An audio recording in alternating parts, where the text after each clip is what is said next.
My name is Aline. I'm 27 years old female, and I've got a wild story to share. Now I've always had this go-getter mindset, wanted to be the best at everything. And I mean everything. It made me an easy target for the haters, those judgmental folks who can't stand a gal hustling and achieving her dreams. But you know what? I didn't give it to Dar. I was out here getting things done, making sure my life was comfy and stress-free. At 24, I did the unthinkable. I dropped out of college, said adult to that academic life, and decided to start my own business. And what was I making, you ask? Leggings. Yeah, you heard it right. Leggings. Now, everyone and their grandma thought I was bat crazy for ditching college to make leggings. Aline, are you out of your mind? They'd say. But you know what? I had a vision, and I was determined to make it big, even if nobody else could see it. Fast forward a couple of years to when I'm 26, and guess what? My man Jack, 30 male, who I've been dating for several years at that point, proposes. Now, at first, I was tempted to drop a hard no, because I was knee-deep in my leggings empire, but love won, and I said yes because, well, I wanted to build a family and a dang business with the guy. Now, I didn't think getting hitched to my man Jack would throw a wrench in my grand plans, but boy was I wrong. The leggings empire I was building didn't exactly take a nosedive. I mean, how could it with me running the game, but it sure as heck wasn't soaring the heights I wanted. And you want to know why? Enter Gail, 60 female, and Jennifer, 30 female, the big bad bosses of the family, often referred to as scary grandma and scary auntie for their iron-fisted rule over family matters. Now I ain't heartless or stupid. I understood why Gail ruled with an iron fist.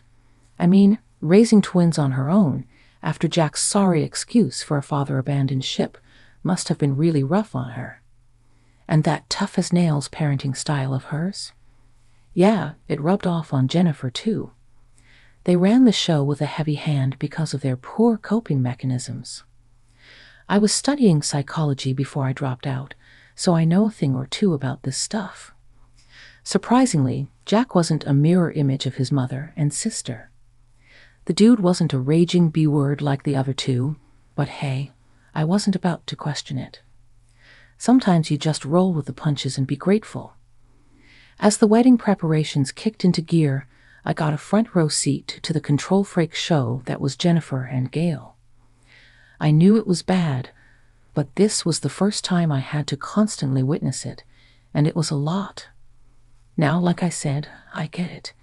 Jennifer unmarried and with a heartbreak tale of her own, and Gail still dealing with the aftermath of her deadbeat ex.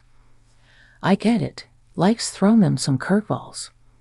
So being the good Christian woman I was raised to be, I decided to put my pride aside and let them essentially enjoy the wedding experience they never truly got to have.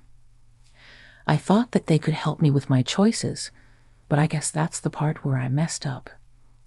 Hey Gail, Jennifer, what do you think about this beige? I was thinking to 13 or 17. What do you think? Beige is such an awful color. Why would you want it for your wedding? Oh, I agree. It's ugly. You need something that's going to pop. I wanted beige because it was my mother's favorite color. Since she can't be here, I wanted to incorporate her into my wedding. Oh well, I still think it's ugly. Rip though. Jennifer, don't be so rude. I suppose she knows what she's doing. It is her day after all, even if we think the color is trashy. Trashy. They would make rude comments like this all the time, and it was slowly getting on my nerves. When I realized that they were acting a bit too comfy with my attempts to include them, it was too late. Even when I made it clear that I no longer wanted or needed their input, they made it their mission to change things according to what they wanted, despite it being my wedding. I found myself bending over backwards to accommodate their every wish. I love Jack, but damn, Planning a wedding with the scary dew breathing down your neck wasn't a walk in the park. So the cake's going to be red velvet. Red velvet? What the heck? Have you lost your mind, Jack? What's the problem now, guys? Red velvet isn't classy at all. Mom's right. Why not go for a classic like vanilla with buttercream frosting? Jack and I love red velvet. It was the first cake we shared together on our first date. But I don't like red velvet. That's all right. You don't have to eat it, Jack. That was so rude. No, Jennifer, it's all right. He does have a point. It isn't even our day. We were only making suggestions, and I highly recommend the vanilla. Thanks for the input, guys, but like I've said, we've got it covered from here. Every time Jack and I put our feet down, telling them to respect our wedding wishes, it was like fireworks. Jennifer and Gail would throw a hissy fit that could compete with a toddler tantrum. They deliberately messed things up, printing the wrong junk on our invites and feeding the wedding planner the wrong info. It was like we were dealing with a pair of rebellious teenagers. And their excuses. It was an honest mistake. Yeah, we wouldn't have messed up if you'd gone with what we wanted. We put up with their fussiness because, frankly, we were used to it. But there comes a point where even the most patient and kind souls say, enough is enough. And that breaking point? It was when Jennifer and Gail had the audacity to tell me to slow down my legging sale. Could you believe it? They claimed it would take away from focusing on the wedding and building our family. Now, I may be Texan, but I ain't buying that horse manure.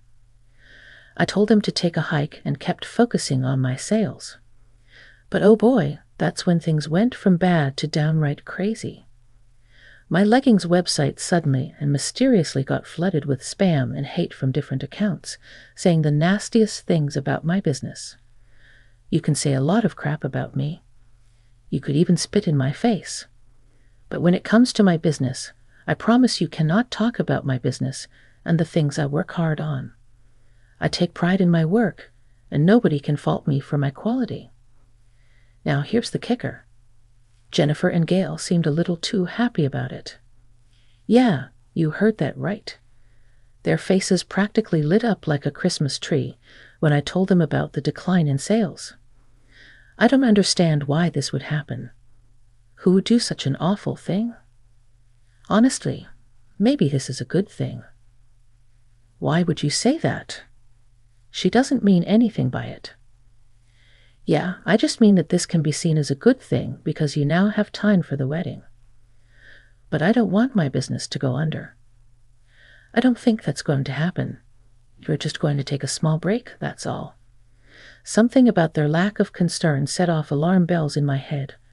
Call it intuition, call it instinct, but I started getting suspicious. Did they have something to do with the whole mess? It was a thought that slithered in my mind, and I couldn't shake it off. But, and it's a big but, I didn't want to bring it up to Jack. They were his blood after all, and I didn't want to drop a bomb that could potentially detonate our relationship. So I bit my tongue and focused on getting my business back on track. Fast forward to the wedding, and boy, it was a ride. Despite the crap Jennifer and Gail pulled, Jack and I managed to have a good day filled with love and joy. Jennifer and Gail behaved themselves for the most part, often terrorizing the teens and kids within the family because of how rowdy they were acting, leaving Jack and I alone. Thank God. We were hopeful about the future, a future we were building together. I thought that the second-hand bridezillas would take a chill pill after all was said and done, but once again I was wrong. A couple of months into wedded bliss, and Jennifer and Gail made it their mission to check up on us constantly. I mean, we should have just invited them to the honeymoon with the way they were acting. It was sick. They would always nitpick at everything, saying how they would do things differently, and it was getting on my nerves. Now skip ahead a bit more, and their shenanigans didn't stop. I was getting more and more pissed by the day, and it felt like I was in some polyamorous relationship instead of being with the one I actually married. And to make matters worse, he wouldn't even intervene or tell his family to buzz off. I was the one always expressing my discomfort, and then I would be the one having to call Jennifer and Gail hours later, apologizing for being so rude to them.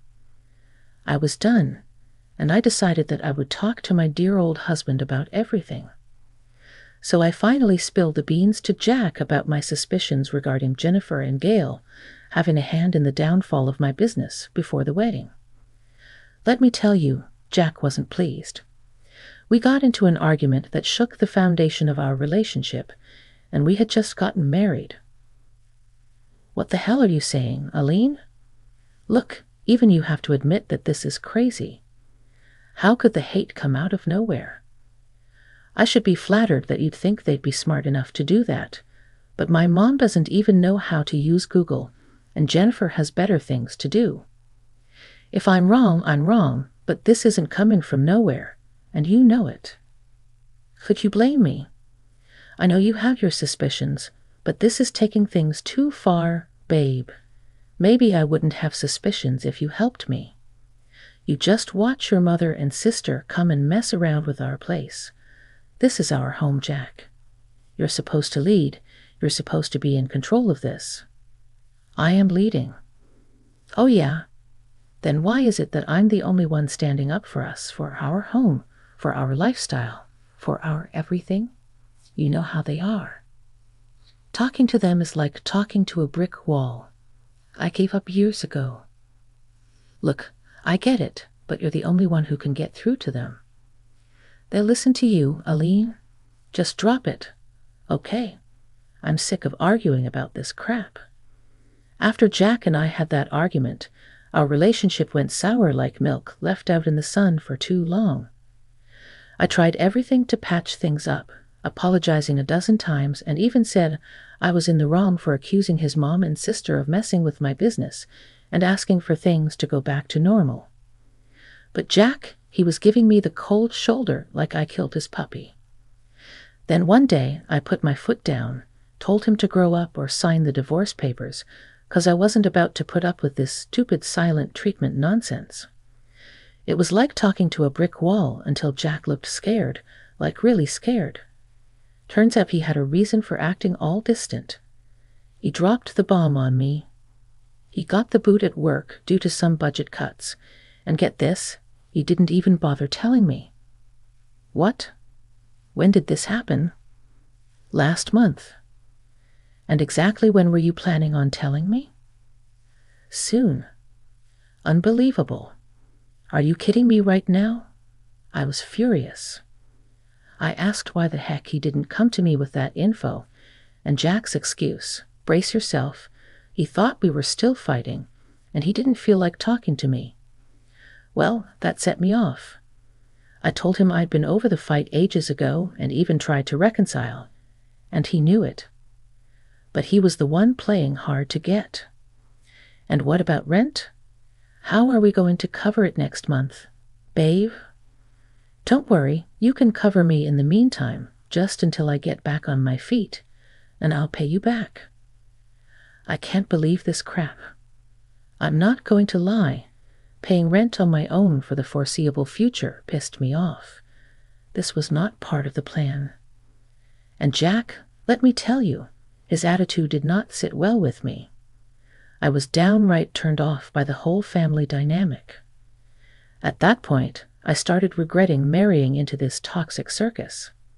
My mama, bless her soul, was probably shaking her head with worry and pity from up there, thinking, Aline, I taught you better than this. But you know what? I'm not one to back down. I had to make this work. I owed it to myself, my mama, and heck, even Jack. So I decided to be the bigger person and extend an olive branch. One fine evening, I invited Jennifer and Gail to dinner, a little treat, a fresh start in our strained relationships, hoping that we could just move on from all this drama. But no surprise here, they weren't exactly the picture of receptiveness. Instead, they went on a criticism spree, tearing apart everything from the food to the decor to the very walls of our house. I see you've decided to use beige in the decor again. How many times do I have to tell you how ugly it is? And how many times do I have to tell you that that was my mama's favorite color? And even if it wasn't, why can't I have beige in my home? Elaine, no need to get your panties all twisted up. Gosh, have some class, Jack. Are you going to say anything? The food is good, babe. Seriously. Actually, that's a lie. I think it's a bit dry and bland, like cafeteria food. Now, my dear Reddit fam pushed me to the edge. I snapped, and I mean full-blown Texas tornado snapping, yelling at everyone at the table like a mama bear protecting her cubs. It was a showdown, and let me tell you, it was a long time coming. I've had enough. I'm sick of all of you. Why do you treat me like this? What did I ever do to you? Why do you have to nag at every little thing I do? Aline, how dare you? Shut up, Gail. I'm sick of that mouth. I was yelling my frustrations, trying to make my voice heard, but it was like trying to outshout a tornado. 3 against 1, and I could see the storm brewing. Jennifer, Gail, and even Jack chimed in, telling me I was being dramatic, gaslit. Oh, you bet I felt like I was drowning in a sea of disbelief and frustration. But hold on to your hats, 'cause it gets even wilder. Gail, in all her wisdom, suggested that she and Jennifer should move into our home because, I quote, Aline was clearly insane. Excuse me? What, was I in an episode of Punk'd? I couldn't believe my ears. And you know what made it worse? When Jennifer and Gail turned to Jack, asking him what he thought about them moving in, Jack, to my shock and horror, agreed. The man I married, the one who was supposed to have my back, even against his crazy-ass family, was nodding along like this was the best idea since sliced bread. Well, let me tell you, that was the last straw.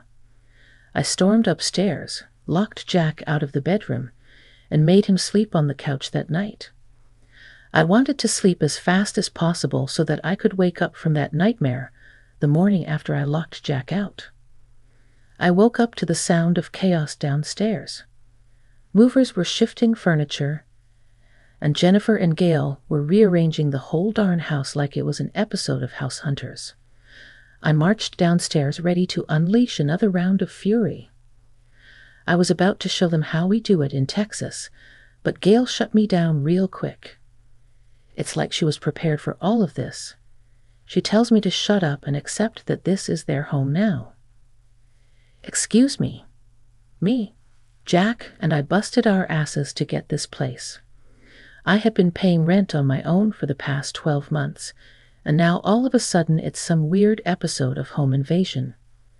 3 gruesome weeks crawled by, and I swear to God it felt like forever. I was walking on eggshells trying to avoid these intruders in my own home. Jack and I were sleeping in separate rooms. The couch became his new bed, and he even bought an air mattress because Gail and Jennifer claimed the guest room as their own. By the end of that 3rd week, I was at my wit's end. I needed to talk to Jack, lay it all out on the table, and tell him I was fed up. But before I could, Gail and Jennifer approached me, evil smirks blasted on their faces like the Joker. What do you want? Is that any way to treat your family?